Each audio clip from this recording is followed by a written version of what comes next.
In today's video, we'll be finishing with the methods of preparation of haloalkanes and haloarenes. In the previous video, we saw first method of preparation which was from alcohols. तो alcohols को हमने different reagents के साथ react करवाया था to form the haloalkanes, right? कौन कौन से reagents थे वो? We can use halogen acids, we can use phosphorus halides और we can use thionyl chloride. तो इन तीनों को हमने अल्कोहल के साथ रिएक्ट करवा के हैलोएल्केन्स को प्रिपेयर करा था, right? So today will be doing two more methods of preparation for haloalkanes and haloarenes. So the first one is from the hydrocarbons and the second one is the halogen exchange method. So let's start with the first method which is from hydrocarbons. तो hydrocarbons में भी हमारे पास चार और categories हैं जो हमें पढ़नी है. First one is the free radical halogenation reaction. Second is the electrophilic substitution reaction. The third one is Saint-Maur's reaction and the fourth one is the alkenes. तो ये चार मेन कैटेगरीज हैं जो हमें हाइड्रोकार्बन्स के अंदर पढ़नी है. Alright? So let's start with the first one which is free radical halogenation reaction. देखो free radical halogenation reaction class 11th में भी पढ़ी जाती है along with the mechanism. तो यहाँ पे बोर्ड पॉइंट ऑफ व्यू से तुम्हारा मैकेनिज्म तो इम्पोर्टेंट नहीं है, so we are just only going to see a direct reaction. ठीक है, तो मैं सिंपलेस्ट एग्जांपल लेती हूँ जो तुमने 11th में भी देखा हुआ है, विच इज मीथेन CH4. तो हम इस मीथेन का रिएक्शन करवाएंगे with chlorine Cl2 in the presence of light. तो देखो यहाँ पे होता क्या है, a free radical substitution reaction takes place. Substitution मतलब ये एक क्लोरीन एटम हाइड्रोजन को उसकी जगह से हटाएगा और खुद जाके वहां पे बैठ जाएगा. ठीक है, so this is known as substitution. और क्योंकि इसका जो मैकेनिज्म है वो जाता है through a free radical intermediate, इसीलिए हम इस रिएक्शन को कहते हैं फ्री रेडिकल हैलोजिनेशन रिएक्शन. ठीक है, तो देखो यहाँ पे बनेगा क्या, यहाँ पे होता क्या है, एक HCl मॉलिक्यूल निकल जाता है और ये वाला क्लोरीन इस हाइड्रोजन की जगह आके बैठ जाएगा. तो देखो क्या बन जाएगा तुम्हारा CH, यहाँ पे आ गया Cl, यहाँ पे है हाइड्रोजन, तो तुम्हें मिल जाएगा क्लोरोमीथेन. ठीक है, CH3Cl. बट ये जो रिएक्शन है ये यहाँ पे स्टॉप नहीं होती. ठीक है, ये रिएक्शन आगे चलती रहेगी. ये मॉलिक्यूल फर्दर क्लोरीन के साथ रिएक्ट करेगा और फिर से वही सेम चीज होने वाली है. देखो क्लोरीन हाइड्रोजन को रिप्लेस कर देगा, तो तुम्हारा क्या बन जाएगा CCl हाइड्रोजन. फिर से एक HCl मॉलिक्यूल यहाँ से एलिमिनेट हो चुका है, तो ये बन गया तुम्हारा CH2Cl2 dichloromethane. Again this reaction is not going to stop. फिर से एक और हाइड्रोजन हमारा यहाँ पे रिप्लेस हो जाएगा, तो देखो क्या बनेगा CHCl3. ठीक है, अब ये वाला हाइड्रोजन भी क्लोरीन से रिप्लेस हो गया, तो सिर्फ एक ही हाइड्रोजन बचा, तो क्या बन जाएगा CHCl3. फिर से रिएक्शन होगा और फाइनली तुम्हें क्या मिल जाएगा CCl4. तो ये आ गया तुम्हारा dichloromethane, this is trichloromethane and this is tetrachloromethane. तो यहाँ पे सिर्फ तुम्हें एक प्रोडक्ट नहीं मिल रहा है, तुम्हें क्या मिल रहे हैं, मिक्सचर ऑफ प्रोडक्ट्स. तो फर्स्ट तुम्हें मिला ये, सेकेंड मिला ये, third is this and fourth is this. ठीक है, so a mixture of product is obtained when we carry out free radical halogenation reaction. देखो क्वेश्चन क्या आता है इस टॉपिक से, क्वेश्चन ये आता है कि why this method is not considered as a good method for laboratory preparation of haloalkanes. और आंसर क्या होगा इसका, देखो it is not considered as a good method because a mixture of products is obtained. ठीक है, अगर तुम्हें बहुत सारे मिक्सचर ऑफ प्रोडक्ट्स मिल रहे हैं तो उनका सेपरेशन करना तुम्हारे लिए कितना मुश्किल हो जाएगा. देखो तुम्हें चाहिए था सिर्फ एक ही प्रोडक्ट, ऐसा मान लेते हैं कि तुम्हें बस ये चाहिए था क्लोरोमीथेन.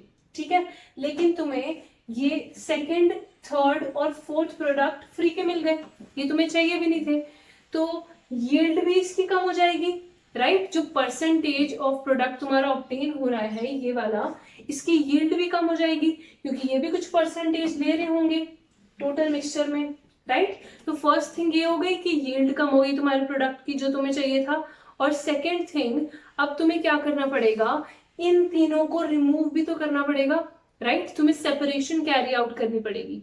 तो ये नहीं हुआ कि तुमने सिर्फ एक रिएक्शन कराई और तुम्हें प्रोडक्ट मिल गया, तुम्हारा काम बल्कि और बढ़ गया, ठीक है।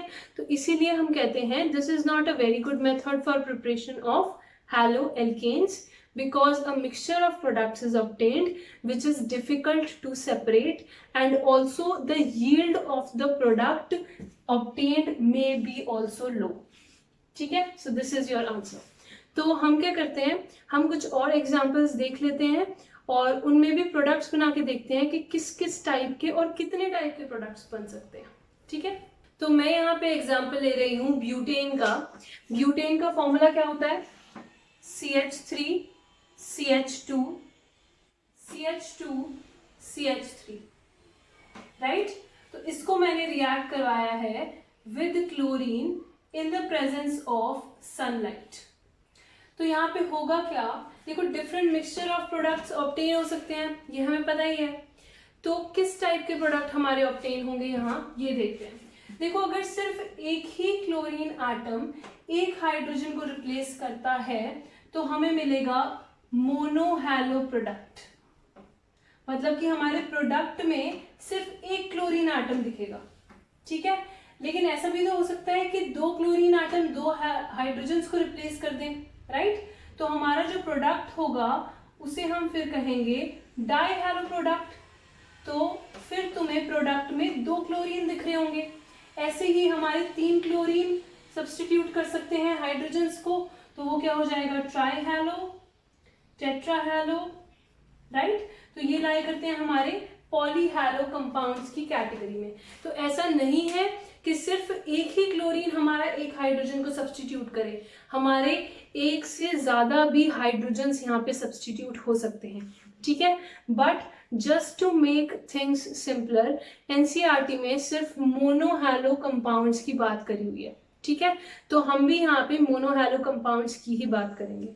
तो देखते हैं अगर हमने मोनोहैलो कंपाउंड्स फॉर्म करने हैं तो कितने टाइप के प्रोडक्ट्स हमारे बन सकते हैं, ठीक है। तो यहाँ पे टाइप ऑफ प्रोडक्ट्स देखने के लिए हमें देखना पड़ेगा टाइप ऑफ हाइड्रोजन्स। तो जितने टाइप के हमारे हाइड्रोजन्स होंगे उतने ही हमारे क्या होंगे, प्रोडक्ट्स फॉर्म होंगे, ठीक है। तो जरा देखो यहाँ पे इस वाले कार्बन एटम का एनवायरमेंट देखते हैं। इसके इस एक साइड पे CH3 प्रेजेंट है और दूसरे साइड पे CH2 CH3 प्रेजेंट है, राइट। ऐसे ही इस वाले कार्बन एटम का इस साइड पे CH3 प्रेजेंट है और इस साइड पे CH2 CH3 प्रेजेंट है। तो दोनों का एनवायरमेंट तो सेम ही हुआ, राइट। तो इनसे अटैच्ड हाइड्रोजन्स का भी वही एनवायरमेंट होगा, सेम एनवायरमेंट होगा। तो इसीलिए हम कहते हैं कि ये वाला कार्बन पे अटैच्ड हाइड्रोजन्स और ये वाले कार्बन पे अटैच्ड हाइड्रोजन्स जो हैं वो सेम ही टाइप के हैं, ठीक है। ये सेम ही टाइप के हाइड्रोजन्स हैं। ऐसे ही हम इनका भी चेक कर सकते हैं।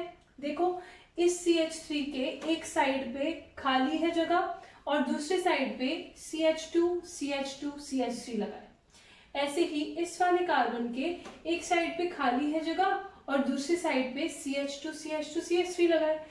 तो जो हमारे टर्मिनल वाले कार्बन एटम्स हैं उनका भी सेम ही एनवायरमेंट है, ठीक है। तो ये भी क्या होंगे, हमारे सेम टाइप के हाइड्रोजन्स होंगे। तो हम बीच वालों को कह देते हैं ये फर्स्ट टाइप के हाइड्रोजन्स और साइड वालों को कह देते हैं ये सेकेंड टाइप के हाइड्रोजन्स। तो जितने टाइप के हाइड्रोजन उतने ही टाइप के हमारे प्रोडक्ट फॉर्म होंगे, राइट। तो अब प्रोडक्ट फॉर्म करते हैं। एक हाइड्रोजन तुम्हें रिप्लेस करना है, इन दोनों में से किसी भी कार्बन आटम से कर दो, एक ही बात है, ठीक है। CH3 CH Cl, मैंने एक हाइड्रोजन यहां से हटा दिया, उसकी जगह क्लोरीन आ गया, बाकी एज इट इज ही रहेगा क्योंकि हम सिर्फ मोनोहैलो प्रोडक्ट बना रहे हैं, ठीक है। सिर्फ एक ही हमें सब्स्टिट्यूशन करना है। ऐसे ही टाइप 2 से भी सब्स्टिट्यूशन करके दिखा दो, दूसरा प्रोडक्ट क्या बन जाएगा H2Cl, CH2 और CH3। तो ये दोनों मेन टाइप के प्रोडक्ट्स हमारे फॉर्म हो सकते हैं यहाँ। ऑलराइट, अब देखो वैसे हम यहाँ पे ये देख सकते हैं कि कौन सा मेजर प्रोडक्ट फॉर्म होगा या फिर कौन सा माइनर प्रोडक्ट फॉर्म होगा, लेकिन again this is not important for your board exams. ठीक है, तो चलो वैसे देख लेते हैं। यहाँ पे देखो क्या है, यहाँ पे ये जो तुम्हारा फॉर्म हुआ है compound, this is a primary compound, right. जो ये वाला कार्बन एटम है जिससे तुम्हारा हैलोजन लगा है, इससे सिर्फ एक ही कार्बन एटम अटैच्ड है, राइट, तो ये क्या हो जाएगा प्राइमरी। वेयर एज ये वाला कार्बन एटम देखो जिससे हैलोजन अटैच्ड है, इस कार्बन एटम से तुम्हारी 2 कार्बन चेन्स अटैच्ड है, तो ये क्या हो जाएगा सेकेंडरी। तो ऑब्वियसली जो तुम्हारा इंटरमीडिएट फॉर्म होता है यहाँ पे, वो कौन सा होता है, एक फ्री रेडिकल इंटरमीडिएट। तो इस केस में तुम्हारा सेकेंडरी फ्री रेडिकल बना होगा और इस केस में तुम्हारा प्राइमरी फ्री रेडिकल बना होगा। ठीक है, तो obviously we know the stability order, tertiary, secondary, then primary. ये हमारा स्टेबिलिटी ऑर्डर होता है फ्री रेडिकल्स का। ठीक है, तो अगर सेकेंडरी फ्री रेडिकल ज्यादा स्टेबल है, मतलब कि ये वाला जो प्रोडक्ट फॉर्म हुआ है, this is going to be your major product, और ये वाला क्या हो जाएगा माइनर प्रोडक्ट। ठीक है, तो मैं एक और एग्जांपल ले लेती हूँ to make things more clear. तो कंपाउंड है CH3 CH CH3 CH2 CH3। Alright, इसका हम रिएक्शन करवा रहे हैं with chlorine in the presence of light. तो तुम्हें मुझे बताना है कि कितने नंबर ऑफ मोनोहैलो प्रोडक्ट्स यहाँ पे फॉर्म हो सकते हैं। So you can pause the video and tell me the answer in the comment section below. ठीक है, तो मैं आंसर बता देती हूँ। अब देखो यहाँ पे हमें देखना पड़ेगा टाइप ऑफ हाइड्रोजन एटम्स, कितने टाइप ऑफ हाइड्रोजन एटम है उतने ही हमारे प्रोडक्ट्स फॉर्म होंगे। ठीक है, तो सबसे पहले स्टार्ट करते हैं इस साइड से। तो इस वाले कार्बन एटम के साथ एक CH अटैच्ड है और दूसरी साइड खाली है, राइट। ऐसे ही इस वाले कार्बन एटम के साथ एक CH अटैच्ड है और दूसरी साइड खाली है, तो मतलब कि इन दोनों कार्बन एटम का एनवायरमेंट जो है वो सेम है, तो इनके साथ जो अटैच्ड हाइड्रोजन्स हैं उनका एनवायरमेंट भी क्या होगा, सेम। तो ये सेम ही टाइप के हाइड्रोजन्स हैं, तो टाइप 1 हमारा आ गया यहाँ से, this is type 1 of hydrogen, right. अब आ जाओ इस कार्बन एटम पे। देखो इस कार्बन एटम के इस साइड CH3 है और दूसरी साइड CH2CH3, तो ऐसा तो कोई कार्बन हमें दिख ही नहीं रहा, राइट। तो ये हो जाएगा हमारा सेकेंड टाइप। अब इस थर्ड टाइप का देखो, यहाँ पे इस कार्बन एटम के इस साइड है CH3, इस साइड है ये पूरा ग्रुप CH3, तो इसके जैसा भी हमें कोई और नहीं दिख रहा, तो ये क्या हो जाएगा थर्ड टाइप। अब इस फोर्थ टाइप पे आओ, इस फोर्थ टाइप पे इस साइड तो कुछ नहीं है और इस साइड क्या है CH2। देखो कंफ्यूज मत होना, फर्स्ट टाइप और फोर्थ टाइप तुम्हारे अलग हैं दोनों। देखो फोर्थ टाइप में क्या है, एक साइड खाली एक साइड CH2, जबकि फर्स्ट टाइप में क्या है, एक साइड खाली एक साइड CH, तो दोनों अलग हैं ये। ठीक है, तो 1 2 3 4 there are 4 type of hydrogens that are present, तो 4 ही हमारे प्रोडक्ट बनेंगे। तो मैं प्रोडक्ट फॉर्मेशन करके दिखा देती हूँ क्या क्या बनेंगे। तो सबसे पहले फर्स्ट टाइप का बना रही हूँ, तो यहाँ पे हो जाएगा CH2Cl CH CH3 CH2 CH3, this is your first type. Plus आगे देखो सेकेंड टाइप पे सब्स्टिट्यूशन हो रहा है, CH3C, हाइड्रोजन हटाओ क्लोरीन लगाओ, CH3 देन CH2 CH3। ठीक है, प्लस अब थर्ड टाइप पे हाइड्रोजन हटाओ क्लोरीन लगाओ, क्या बन जाएगा CH3 CH CH3, ये हो जाएगा CH Cl एंड CH3। ठीक है, ये हो गया first type, this is your second, this is your third, और फोर्थ टाइप भी बना देते हैं। यहाँ पे होगा हाइड्रोजन हटाओ क्लोरीन लगाओ, तो ये बन जाएगा CH3 CH, CH3, CH2, CH2 and Cl. So this is your fourth step. So these are the 4 products that are going to be formed here. Alright? तो ये हो गया हमारा first method of preparation, which is free radical halogenation. Let's move on to the second kind, which is our electrophilic substitution reaction. Using electrophilic substitution reaction, we can easily prepare haloarenes. तो haloarenes का structure कैसा दिखता है? देखो, अगर benzene ring के ऊपर हमारा हैलोजन एटम अटैच्ड है, then this structure is known as a haloarene. ठीक है, अब यहाँ पे जो X हैलोजन एटम है, ये कौन कौन सा हो सकता है? फ्लोरीन, क्लोरीन, ब्रोमीन और आयोडीन, राइट? इनमें से कोई भी हो सकता है. अब देखो, इलेक्ट्रोफिलिक सब्स्टिट्यूशन को यूज करके हम फ्लोरोबेंजीन तो नहीं बनाएंगे. और क्यों नहीं बनाएंगे? क्योंकि फ्लोरीन जो होता है that is very very reactive, और अगर हम ये रिएक्शन करवाते हैं तो वो बहुत ज्यादा एक्सप्लोसिव हो जाता है. ठीक है, so we don't prepare fluorobenzene using the electrophilic substitution reaction.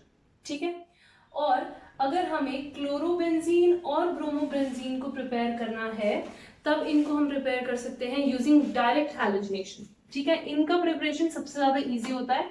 हम सिंपली क्या करेंगे? डायरेक्ट हैलोजिनेशन करवा सकते हैं इनके केस में. ऑलराइट, और आयोडीन के केस में हम क्या करते हैं?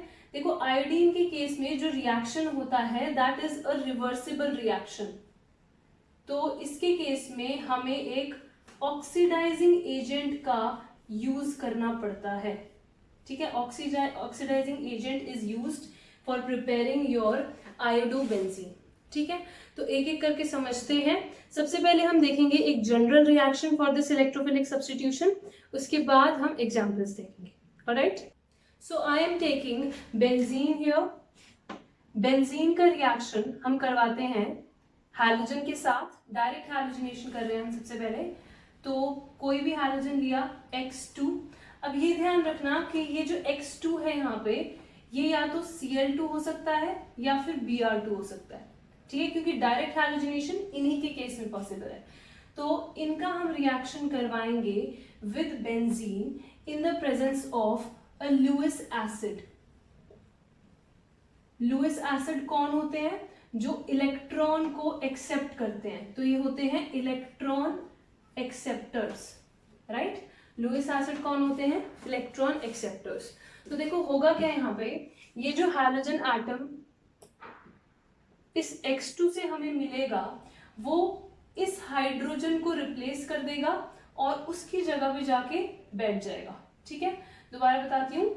यहाँ पे एक हाइड्रोजन एटम बेंजीन का रिप्लेस हो जाता है किससे?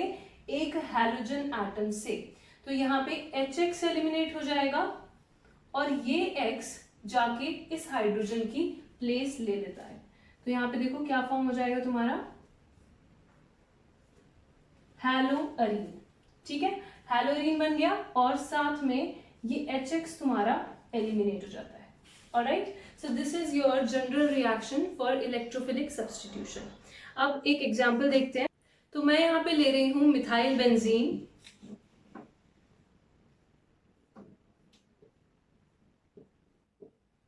और इस मिथाइल बेंजीन का रिएक्शन हम करवाएंगे with chlorine in the presence of a Lewis acid और डार्क. देखो, ये जो सारी रिएक्शंस होती हैं इलेक्ट्रोफिलिक सब्स्टिट्यूशन रिएक्शन, ये डार्क में ही होती हैं. अगर तुमने लाइट दे दिया यहाँ पे, सपोज तुमने यही मिथाइल बेंजीन को अगर क्लोरीन और लाइट दे के रिएक्ट करवा दिया, तो जो तुम्हारा प्रोडक्ट बनेगा वो बिल्कुल ही अलग बन जाएगा. ठीक है, सबसे पहले हम यही वाला प्रोडक्ट बना लेते हैं. देखो, अभी हमने पीछे देखा, हमने सब्स्टिट्यूशन रिएक्शन देखी, राइट? Free radical halogenation. तो वहां पे क्या हो रहा था? जो तुम्हारा हाइड्रोकार्बन था, ये स्ट्रेट चेन एल्केन, इसमें से हमारा हाइड्रोजन सब्स्टिट्यूट होके क्या हो रहा था? उसकी जगह क्लोरीन लग रहा था. तो यहाँ पे भी यही प्रोडक्ट फॉर्मेशन हो जाएगी, फ्री रेडिकल हैलोजिनेशन हो जाएगा यहाँ पे. ठीक है, तो उससे हमारा जो प्रोडक्ट आएगा दैट विल बी CH2Cl।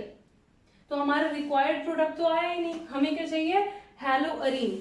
तो इस केस में हमें क्या चाहिए था, क्लोरोअरीन, क्लोरोबेंजीन चाहिए था, लेकिन हमें क्या मिल गया, बेंजाइल क्लोराइड मिल गया।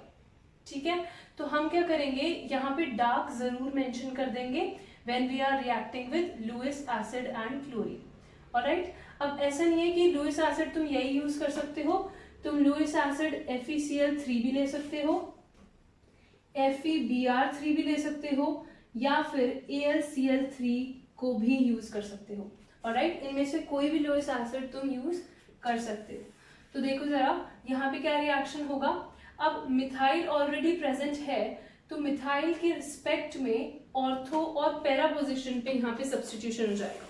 ठीक है, तो हम करवा देते हैं, एक बार हो जाएगा ऑर्थो पोजिशन पे, क्योंकि जो मिथाइल होता है that is ortho para directing, तो CH3 और यहाँ पे आ गया Cl प्लस एक और प्रोडक्ट बनेगा CH3 और फोर्थ पोजीशन पे आ जाएगा क्लोरीन। तो ये हो गया तुम्हारा ऑर्थो क्लोरो टॉलुइन, और यहाँ पे ये बन जाएगा तुम्हारा पैरा क्लोरो टॉलुइन। ठीक है, तो यहाँ पे दो प्रोडक्ट ऑब्टेन होते हैं, ortho product and para product. अब ये दो जो आइसोमर्स फॉर्म हुए हैं, इनको हम बहुत इजीली सेपरेट कर सकते हैं। क्यों? क्योंकि देखो ऑर्थो और पैरा आइसोमर्स में जो मेल्टिंग पॉइंट का डिफरेंस है that is very very large. ठीक है, और अगर मेल्टिंग पॉइंट का डिफरेंस ज्यादा है तो हम उनको बहुत इजीली सेपरेट कर सकते हैं। और मेल्टिंग पॉइंट का डिफरेंस ज्यादा क्यों है, that we are going to study when will do the physical properties of these compounds. ठीक है, तो यहाँ पे हो गया ये एक एग्जाम्पल। अब अगर मैंने ब्रोमोबेंजीन बनाना है तब मैं क्या करूंगी, तब भी तुम सेम चीज कर सकते हो, डायरेक्ट हैलोजनेशन करवा दो। देखो अगर तुमने बेंजीन लिया, Br2 ले लिया और इसके साथ ऐड कर दिया AlCl3 लुइस एसिड। ठीक है, तो यहाँ पे क्या हो जाएगा, तुम्हारा ब्रोमोबेंजीन की फॉर्मेशन हो जाएगी, इलेक्ट्रोफिलिक सब्स्टिट्यूशन रिएक्शन। ठीक है, तो जो क्लोरारीन्स होते हैं या ब्रोमोरीन्स होते हैं उनको हम डायरेक्ट हैलोजनेशन से प्रिपेयर कर सकते हैं। ऑलराइट, अब रिएक्शन देख लेते हैं, how we are going to prepare the iodoarene या फिर आयोडोबेंजीन। ठीक है, तो फिर से मैं बेंजीन ही ले रही हूं, तो बेंजीन का रिएक्शन हम करवाएंगे विद आयोडीन। तो जब बेंजीन आयोडीन के साथ रिएक्ट करता है, it leads to formation of iodobenzene. देखो वही सेम चीज है, यहाँ पे कैसे होगा रिएक्शन, ये जो आयोडीन है ये एक हाइड्रोजन एटम को सब्स्टिट्यूट कर देगा फ्रॉम द बेंजीन रिंग। ठीक है, तो यहां से Hi एलिमिनेट हो जाएगा और ये वाला आयोडीन इस हाइड्रोजन की जगह आ जाएगा, तो बाय प्रोडक्ट तुम्हें मिल जाएगा Hi। ठीक है, तो प्रॉब्लम क्या है इस रिएक्शन में, जब हमारा आयोडोबेंजीन बन ही रहा है, so what is the problem. देखो प्रॉब्लम ये है कि ये वाला जो रिएक्शन होता है this is a reversible reaction. ठीक है, ये जो Hi फॉर्म होता है यहाँ पे, this acts as a good reducing agent. तो अगर ये अच्छा रिड्यूसिंग एजेंट है तो ये दूसरों को तो रिड्यूस करेगा पर खुद क्या हो जाएगा, ऑक्सीडाइज। राइट, तो खुद ऑक्सीडाइज हो जाएगा। देखो यहाँ पे H प्लस और I माइनस है। ठीक है, iodine is in -1 oxidation state, तो अगर ये खुद ऑक्सीडाइज हो जाएगा तो कौन सी ऑक्सीडेशन नंबर में चला जाएगा, 0।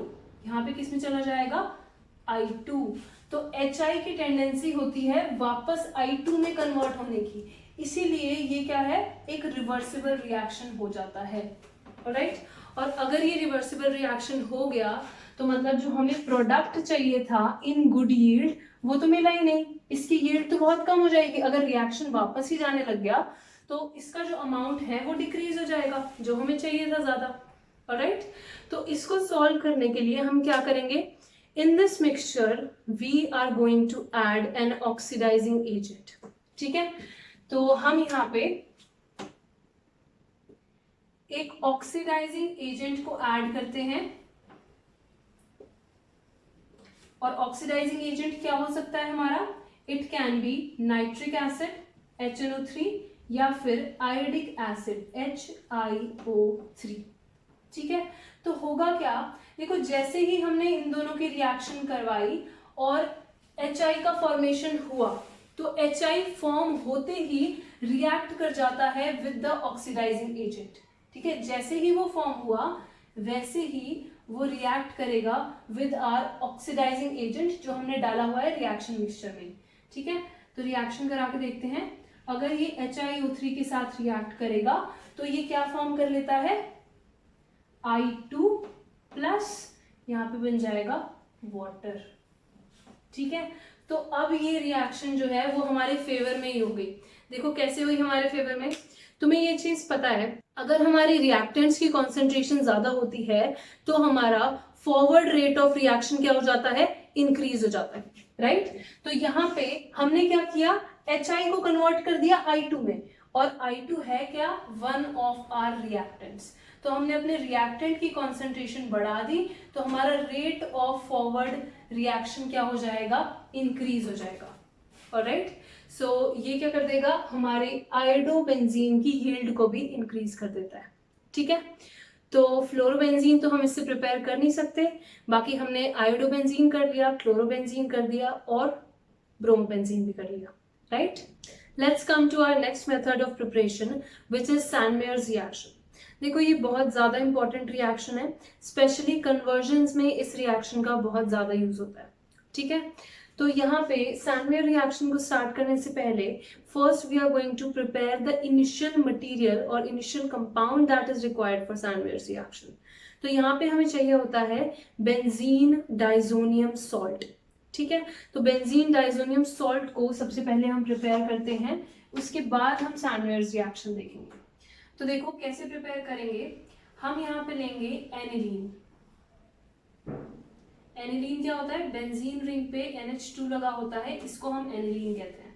तो इस एनिलीन को हम रिएक्ट करवाते हैं with excess of hydrochloric acid and sodium nitrite salt. ठीक है, तो ये दोनों लिए हमने HCl एंड सोडियम नाइट्राइट, और यहाँ पे जो हमें टेम्परेचर मेंटेन करना है उसको रखना होता है हमें 0 to 5 डिग्री सेल्सियस, बहुत कम टेम्परेचर रखना होता है क्योंकि ये एक्सोथर्मिक रिएक्शन होती है। ठीक है, जो यहाँ पे इन दोनों के रिएक्शन से कंपाउंड बनता है, देखो क्या बनेगा, ये है H+Cl-, दिस इज Na+NO2-। तो H+ और NO2- कंबाइन करके हमें दे देंगे HNO2, this is known as nitrous acid. तो इसकी जो फॉर्मेशन है वो काफी ज्यादा एक्सोथर्मिक होती है, इसीलिए हम कम टेम्परेचर पर रिएक्शन करवाते हैं। ठीक है, और NaCl बन जाएगा, उसका हमें कुछ नहीं करना। तो यहाँ पे nitrous acid in C2 prepare हो रहा है, समझ रहे हो ये बात, यहाँ पे इन C2 प्रिपेयर हो रहा है, मतलब रिएक्शन मिक्सचर के अंदर ही प्रिपेयर हो रहा है, हम इसको बाहर से नहीं डाल रहे। बाहर से इसीलिए नहीं डाल रहे क्योंकि वो बहुत ज्यादा रिएक्टिव है। ठीक है, तो हम इन C2 प्रिपरेशन करेंगे नाइट्रस एसिड की यूजिंग HCl एंड NaNO2। तो जब ये नाइट्रस एसिड बन जाता है तब ये एनिलीन के साथ रिएक्ट करके हमें क्या देगा, बेंजीन डाइजोनियम क्लोराइड N2+Cl-। ठीक है, यहाँ पे हमें देगा बेंजीन डाइजोनियम क्लोराइड। अगर हमने यहाँ पे HCl की जगह HBr लिया होता तो हमें क्या मिल जाता, बेंजीन डाइजोनियम ब्रोमाइड N2+Br- मिल जाता, अगर हमने लिया होता HBr in the presence of NaNO2। ठीक है, दोनों में से कोई भी बना सकते हो तुम। ऑलराइट, तो अब अगर हमें ये बेंजीन डाइजोनियम सॉल्ट मिल चुका है, इसी को हम यूज करते हैं फॉर आवर सैंडमेयर्स रिएक्शन। तो देखो क्या रिएक्शन होती है सैंडमेयर्स रिएक्शन में, हम क्या रिएजेंट यूज करते हैं, हम जो मेन रिएजेंट यूज करते हैं दैट इज क्यूपरस हैलाइड। ठीक है, क्या यूज करेंगे हम, क्यूपरस हैलाइड का हम यूज करेंगे। क्यूप्रस हैलाइड क्या हो जाएगा तुम्हारा Cu2X2। यहाँ पे जो कॉपर की ऑक्सीडेशन स्टेट होती है वो होती है +1। ठीक है, तो रिएक्शन देखते हैं। अगर मैंने लिया है benzene diazonium chloride N2+ Cl-, तो यहाँ पे देखो HCl तो ऑलरेडी है रिएक्शन मिक्सचर में, राइट। तो इसकी प्रेजेंस में हमारा डलता है Cu2Cl2 क्यूपरस क्लोराइड। तो होगा क्या, देखो ये N2+ Cl-, ये बहुत अच्छा लीविंग ग्रुप होता है, ठीक है। तो ये यहाँ से लीव कर जाएगा और इसकी जगह कौन आके बैठ जाएगा, क्लोरीन एटम। तो हमें मिल जाता है क्लोरोबेंजीन। तो ऐसे तुम इसको प्रिपेयर कर सकते हो, ठीक है। Similarly you can also prepare bromobenzene using the same method. तो यहाँ पे तुम ले लेना HBr और Cu2Br2। तो अगर तुम वो ले लोगे तो तुम्हें यहाँ पे क्या मिल जाएगा, ब्रोमोबेंजीन। ठीक है, दोनों के लिए सेम ही रिएक्शन है, चाहे तुम्हें क्लोरोबेंजीन प्रिपेयर करना हो या ब्रोमो प्रिपेयर करना हो। बस तुम्हें क्या करना पड़ेगा, यहाँ पे सॉल्ट को चेंज करना पड़ेगा और उसका कॉरेस्पॉन्डिंग एसिड जो है, ठीक है।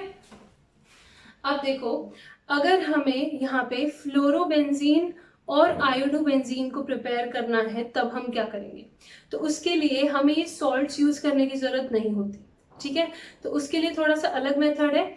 इनिशियली जो इनिशियल मटेरियल हम लेंगे वो तो हम बेंजीन डाइजोनियम क्लोराइड ही लेंगे, बट वहां पे हम क्यूपरस सॉल्ट्स नहीं लेते हैं, ठीक है। सैंडवेयर रिएक्शन जो होती है वो पर्टिकुलरली यही होती है जिसमें हम क्यूपरस हैलाइड लेते हैं इन the presence of halogen acid, ठीक है।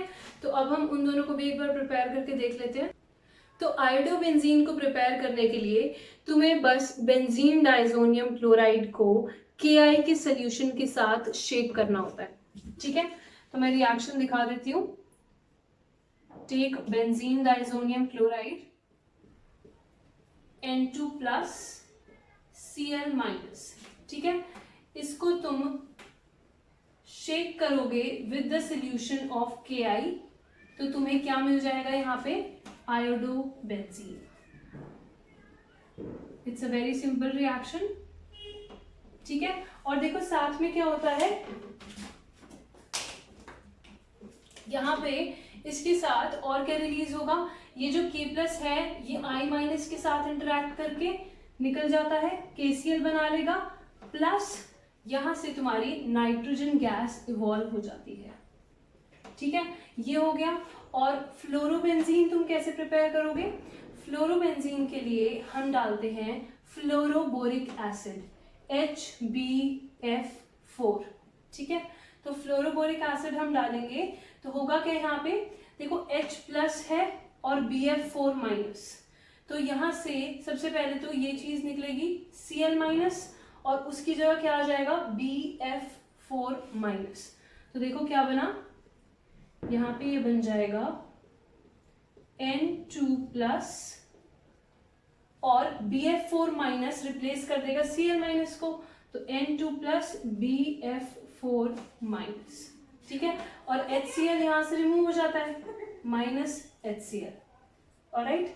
तो यहाँ पे इस कंपाउंड को हम कहते हैं diazonium fluoroborate. This is known as diazonium fluoroborate, ठीक है। अब इस डाइजोनियम फ्लोरोबोरेट को अगर तुम हीट करोगे तो तुम्हें क्या मिल जाएगा, तुम्हारा final product which is your fluorobenzene, nitrogen gas evolve, along with it BF3 भी निकल जाता है, ठीक है। So this is how you prepare the fluorobenzene and iodobenzene, ठीक है। Coming to our next method of preparation which is from alkenes। तो देखो alkenes में हमारा डबल बॉन्ड प्रेजेंट होता है और इस डबल बॉन्ड पे हम एडिशन करवा सकते हैं या तो HX का, HX क्या है यहाँ पे, इनको हम बोलते हैं हैलोजन एसिड्स, या फिर हम इनको कह सकते हैं हाइड्रोजन हैलाइड्स, ठीक है। और या फिर हम एडिशन करवा सकते हैं हैलोजेंस का, जैसे कि Cl2 Br2, राइट। तो हम हैलोजेंस का एडिशन करवा सकते हैं या फिर हाइड्रोजन हैलाइड्स का एडिशन करवा सकते हैं, लाइक HCl HBr, ऑलराइट, तो दोनों का एक बार रिएक्शन करवा के देख लेते हैं कि क्या प्रोडक्ट हमें मिलने वाले। तो अगर मैं HX का एडिशन करवा रही हूं ऑन माय डबल बॉन्ड, मैंने ये कोई एल्कीन ली है, इस पे मैंने HX का एडिशन करवाया, तो क्या फॉर्म हो जाएगा, एक हाइड्रोजन एटम एक कार्बन पे अटैच हो जाएगा और जो हैलोजन एटम है वो दूसरे कार्बन पे अटैच हो जाएगा, राइट। और ये जो डबल बॉन्ड है this is going to get converted into single bond, right. तो ये तो हो गया हमारा सिंपल जनरल रिएक्शन। अब अगर हमें कोई अनसिमेट्रिकल एल्कीन गिवन हो तब हम उस पर कैसे एडिशन कराएंगे। देखो अगर सिमेट्रिकल एल्कीन गिवन है लाइक CH2CH2 और इस पे हम HCl का एडिशन करवाना चाहते हैं तो बहुत इजी है, हाइड्रोजन को किसी भी कार्बन पे ऐड कर दो और क्लोरीन को किसी भी कार्बन पे ऐड कर दो, क्योंकि सिमेट्रिकली तो है ये, राइट। तो यहाँ पे बन जाएगा CH3 single bond CH2Cl। But अगर हमें कोई अनसिमेट्रिकल एल्कीन गिवन है लाइक प्रोपीन, तो इस केस में हम क्या करेंगे, एडिशन के लिए हम लगाते हैं मार्कोनिकॉफ रूल, ठीक है। And according to Markovnikov rule the positive part of the addendum, addendum कहते हैं इसको एडिंग मॉलिक्यूल को, ठीक है।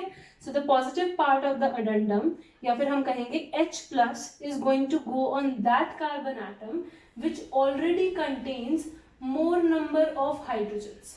तो इन दोनों कार्बन में से ये वाले हाइड्रोजन के, ये वाले कार्बन एटम के पास 2 हाइड्रोजन्स हैं और इस वाले कार्बन के पास सिर्फ एक ही हाइड्रोजन है। तो H+ हमारा उस कार्बन पे जाएगा जिसके पास ज्यादा हाइड्रोजन्स हैं, ठीक है।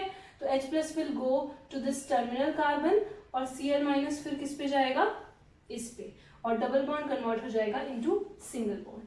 तो क्या बनेगा यहाँ पे CH3 सिंगल बॉन्ड CH और यहाँ पे बन जाएगा CH3। This is going to be your major product. देखो ये ज्यादा अमाउंट में बनेगा पर दूसरा वाला प्रोडक्ट जो है वो भी बनेगा but it will be in less amount, ठीक है। तो दोनों प्रोडक्ट दिखा देना, एक के नीचे लिख देना मेजर जो बनेगा मार्कोनिकॉफ रूल से, और दूसरा वाला क्या होगा तुम्हारा माइनर। तो माइनर वाले में क्या हो जाएगा, H+ को इस पे ऐड कर दोगे बीच वाले कार्बन पे और Cl- को इस पे, तो क्या बन जाएगा CH3 CH2 CH2Cl। तो this is going to be your minor product, ठीक है। So this is all about the addition of HX। ये बहुत ईजी है, डायरेक्ट रिएक्शन ही है, राइट। ऑलरेडी तुम 11th में भी कर चुके हुए। So let's see our next reaction which is the addition of the halogen on the double bond. तो देखो यहाँ पे क्या होगा, देखते हैं एक बार।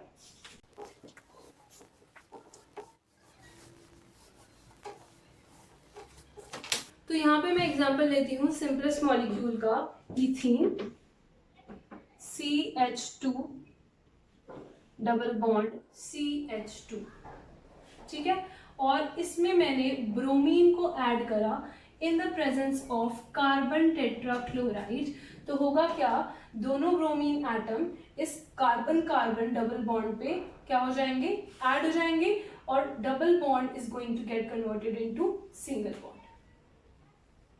ये हो गया सिंगल, तुम्हें मिल जाएगा यहाँ 2 ब्रोमीन ऐड हो जाएंगे